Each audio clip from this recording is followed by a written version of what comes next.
Onu emin, jastар uyuşulup içine bazı ellerge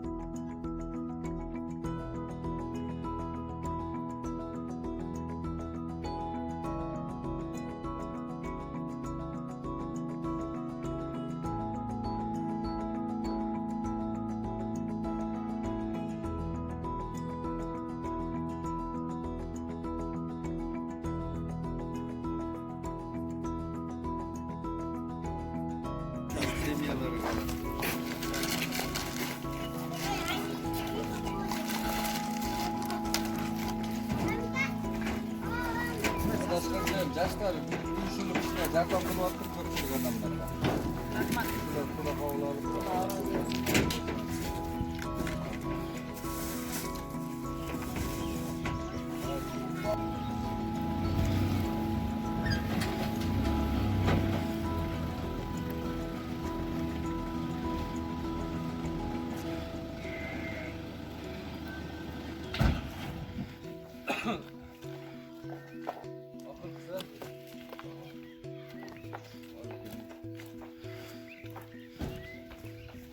Bunu hani жаштар uyumundan uyuşulup içine jardam көрсөтүлүп atты эле.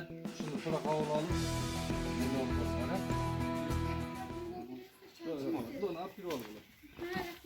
жаштардын уюму болуп, уюшулуп, жаштар кичине элдерге жардам, ал бир эле жакыр үй бүлө эмес, көпчүлүк үй бүлөлөргө, семьяларга берилип атат.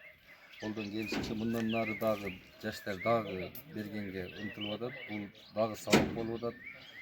Şu Kudayım şu жакшы şu böde курсуктан Kudayım өзү сактасын. Бул эле эмес, bundan жөнөкөй маалда жакшы күндөрдө ham жардам бергенге жаштардын уюму түзүлүп жүрө берсин. Ошо